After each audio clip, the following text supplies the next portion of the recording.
Pelan.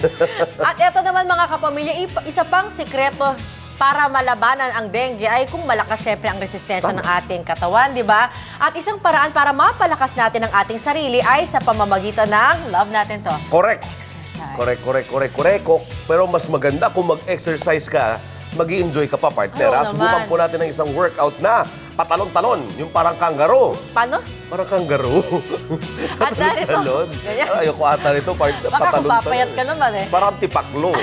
Narito ang jump training kasama si Pierre Pastor sa Fitness and Wellness.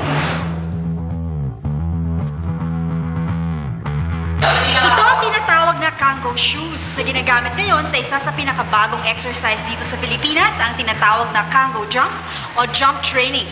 Kasama ko ngayon si fitness instructor Rayo Del Prado para turuan tayo sa tamang paggamit nitong tinatawag na Kango shoes. Ang naka-invento nito ay isang Swiss. Tapos dinevelop niya yung Kango jumps para dun sa mga taong gustong bumalik sa pagtakbo na meron problema sa tuhod. The hips or dun sa ankles nila.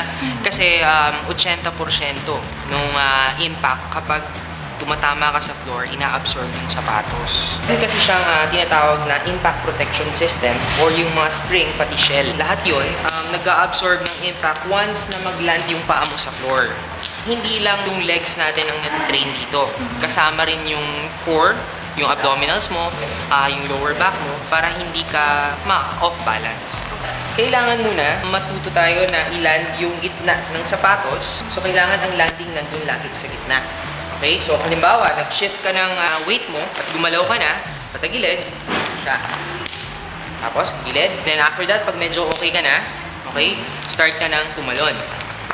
Yan, para ka nagja-jogging. Itong constant na pagtalon, nakakatulong to para mag-improve yung lymphatic system circulation. Okay. Yung lymphatic system, nakakatulong yun para sa ating metabolism.